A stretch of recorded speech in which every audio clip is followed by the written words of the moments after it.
నిన్న టీడీపీ ఇన్ఛార్జీల అభ్యర్థుల ప్రకటన తర్వాత ఆంధ్రప్రదేశ్ వ్యాప్తంగా కొంత పరిణామాలు చోటు చేసుకుంటున్నాయి. ప్రస్తుతం దీనిపై మనతో మాట్లాడిన పెనమలూరు మాజీ ఎమ్మెల్యే టీడీపీ సీనియర్ నేత బోడే ప్రసాద్ ఉన్నారు. సార్, ఉమ్మడి కృష్ణా జిల్లా సంబంధించి నిన్న 11 మంది అభ్యర్థులు మీ అధినేత ప్రకటించారు. కానీ పెనమలూరు సీటు అనౌన్స్ చేయలేదు. కారణాలు ఏమనుకుంటున్నారు? సీట్లు ప్రకటించలేదు కదా, ఇంకా సుమారుగా ఒక 60 సీట్లు ఉన్నాయి. వాటిలో రావచ్చు. సీట్ అయితే నాకే వస్తుంది, దాంట్లో ఎటువంటి అనుమానాలు లేవు. అంటే పెనమలూరు నియోజకవర్గం మీద గత కొన్ని నెలలుగా ప్రచారం జరుగుతుంది. వేరే వాళ్ళు వస్తున్నారు, వసంత్ వస్తున్నారు, దేవిని వస్తున్నారు, రకరకాల ప్రచారం. ఎందుకు మీ నియోజకవర్గం మీద ఈ ప్రచారం వస్తుంది? చక్కగా ఒక ఆడపిల్లని పెంచి పెద్ద చేసి అందంగా చేసిన పెళ్లి కూతురులాగా తయారు చేసి పెట్టుకున్నాం. ఎవడొచ్చి ఎగిరేసిపోదామని చూస్తూ ఉన్నారు. తండ్రిలాగా మేము ఈ నియోజకవర్గాన్ని కాపాడుకుంటాం. ఎవరిని కూడా దగ్గరికి కూడా కాదు కదా, చెయ్యి కూడా ఈనేమో, దాంట్లో ఎటువంటి అనుమానాలు లేవు. అంటే 3 నెలల ముందు ఇన్ఛార్జిగా ప్రకటించిన గన్నవరం, గుడివాడ వాళ్ళకి అభ్యర్థులు ప్రకటించారు. మీరు గత ఎమ్మెల్యేగా పనిచేశారు, 5 సంవత్సరాలు ఇక్కడ మీరు పనిచేస్తున్నారు, కార్యకర్తలు అందుబాటులో ఉన్నారు. కానీ మీకు ఎందుకు అనౌన్స్ రాలేదని? అది ఈక్వేషన్స్ ఉంటాయి, క్యాలిక్యులేషన్స్ ఉంటాయి, రకరకాల బ్యాలెన్సులు ఉంటాయి. అన్నీ చేసుకుని 94 సీట్లు ప్రకటించారు. ఇంకా 60 సీట్లు ఆల్రెడీ ప్రజల్లో ఉన్నాం. కొత్తగా మనం వెళ్ళి తిరగాల్సింది ఏం లేదు. ఆల్రెడీ ప్రచారం కూడా అయిపోయింది నాది. మనం ప్రజలను తీర్పు అడగడం తప్పితే ఇంకా వేరే చేసేది లేదు. అందుకే నిదానంగా చేస్తామని ఆపి ఉంటారు. అంతేగాని చంద్రబాబు నాయుడు గారి మీద నాకు విశ్వాసం ఉంది, నా మీద ఆయనకి విశ్వాసం ఉంది. ఎటువంటి తేడాలు లేవు. చంద్రబాబు నాయుడు గారు సీట్ ఇస్తారు అని, ఒకవేళ అలాంటిది జరిగితే వాళ్ళే నిర్ణయం తీసుకుంటారు. గతంలో ఎప్పుడు రాజకీయ జీవితంలో ఎప్పుడు నేను ఇంత వర్కౌట్ చేయలేదు అభ్యర్థుల ఎంపికకి సంబంధించి నేను చంద్రబాబు కామెంట్ చేశారు. మీలాంటి చాలామంది సీనియర్ నేతలకి మొదటి లిస్టులో పేరు రాలేదు. ఎందుకు అనుకుంటున్నారు సీనియర్ల విషయం? అందుకే నాకు వస్తుంది అంటున్నాను. ఇప్పుడు అంత ఎక్సర్సైజ్ చేస్తున్నారు కాబట్టి నాకు వస్తుందని చెప్తున్నాను. ఒకవేళ ఇన్ కేసు ఏదన్నా టికెట్ విషయంలో ఏదన్నా అధిష్టానం మా మనసు మార్చుకుని వేరే వాళ్ళకి కేటాయిస్తే మీ భవిష్యత్తు అలాంటిది జరగదు. ఇక్కడ ప్రజల్లో ఉన్నది మనం. ఎందుకు జరుగుద్ది? జరగకుండా జరగబోయేదాని గురించి మనం ఆలోచన చేసుకొని ఆందోళన చెందటం ఎందుకు? ఆరోగ్యం పాటు చేసుకోవటం ఎందుకు? కార్యకర్తల నుంచి ఎలాంటి వస్తుంది ఫీడ్బ్యాక్ మీకు? బ్రహ్మాండంగా ఉంది. ఈరోజు బోడే ప్రసాద్ సీటు ఇవ్వకపోతే మేము తెలుగుదేశం పార్టీ కాదు, మా నిర్ణయం మేము తీసుకుంటామని చెప్పి అందరూ చెప్తా ఉన్నారు. అలాంటిది ఏమీ వద్దు, సీటు మందే, మీరు ఎవరూ ఆందోళన చెందాలని అవసరం లేదు. టీడీపీకి ఇక్కడ మనమే నిలబడుతున్నాం, మనమే గెలుస్తున్నామని వాళ్ళకి భరోసా కలిగిస్తున్నాం.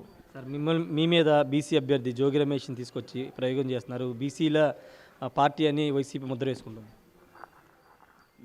ఇప్పుడు అంటే బీసీ అంటే మైలవరంలో దోసుకోవటం, ఇప్పుడు పెనలూరులో దోసుకోవటం, ఇదా బీసీ అంటే?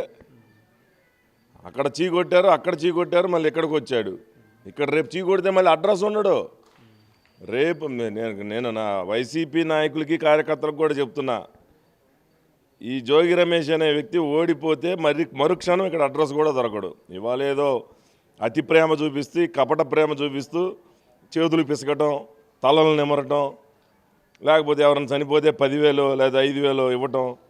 దాదాపు 5 సంవత్సరాల నుంచి ఇవన్నీ నాకు ఆర్థికంగా బలోపేతంగా నేను లేకపోయినా నా జేబులో ఉన్నంత వరకు నేను కార్యకర్తలకు సహాయం చేసుకుంటా ఉన్నా, కార్యకర్తలను కాపాడుకుంటా ఉన్నా. ఇలాంటి కపట నాటకాలు ఎన్నికల ముందు వచ్చి ఒక నెల రోజులు డబ్బులు వెదజల్లితే ప్రజలు ఓట్లు వేస్తారనుకుంటే, రాజకీయాలన్నీ కూడా ఎన్నికల ముందే ఒక నెల ముందు వచ్చి డబ్బులు వెదజల్లి రాజకీయాలు చేసుకోవచ్చు. ఇంకా ఈ 5 సంవత్సరాలు కష్టపడటం ఎందుకు? కార్యకర్తలకు అండగా ఉండటం ఎందుకు? ప్రజలకు సేవ చేసుకోవటం ఎందుకు? ఇవన్నీ ఉండవు. డబ్బులు ఇసిరే రాజకీయం చేసుకోవచ్చు ఇలాంటి వాళ్ళని నమ్మితే. కాబట్టి ఇతని ఆటలు సాగో. ఇక్కడ 4.5 సంవత్సరాలు రాత్రి లేదు, పగలో లేదు. రాత్రి 2 గంటలకు కూడా చోడవరంలో దొంగతనంగా ఇసుక తవ్వుతూ ఉంటే వెళ్ళి అడ్డుకున్నాం. మళ్ళీ పొద్దున్నే 7ంటికి క్లస్టర్ 9 ఎక్కడైతే బూత్ కన్వీనర్లు ఉన్నారో వాళ్ళ ట్రైనింగ్కి మళ్ళీ పొద్దున్నే 7 గంటల నుంచి నా పని ప్రారంభించుకున్నా. ఇదే విధంగా గత 4.5 సంవత్సరాల నుంచి తిరుగుతున్నా.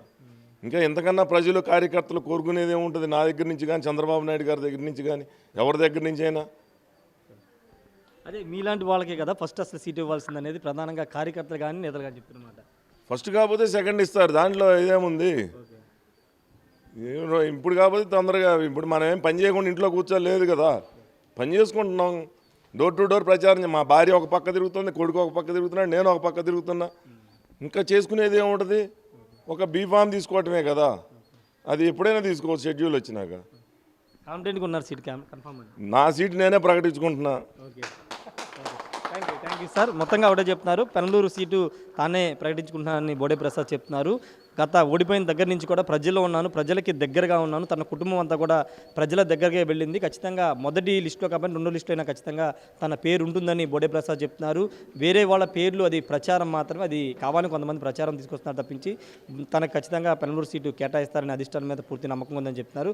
కార్యకర్తలు కూడా అదే మాట మీద ఉన్నారు. ఒకవేళ సీటు లేని పక్షంలో అప్పుడు కార్యకర్తల నిర్ణయానికి అనుగుణ తన భవిష్యత్ కార్యాచరణ ఉంటుందని బోడే ప్రసాద్ చెప్తున్నారు. విజేత రాయేష్ RTV విజయవాడ నుండి. మరిన్ని వీడియోస్ కోసం ఛానల్ ని సబ్స్క్రైబ్ చేయండి, లేటెస్ట్ అప్డేట్స్ కోసం వాట్సాప్ ఛానల్ ని ఫాలో చేయండి అండ్ లింక్ డిస్క్రిప్షన్ లో ఉంది.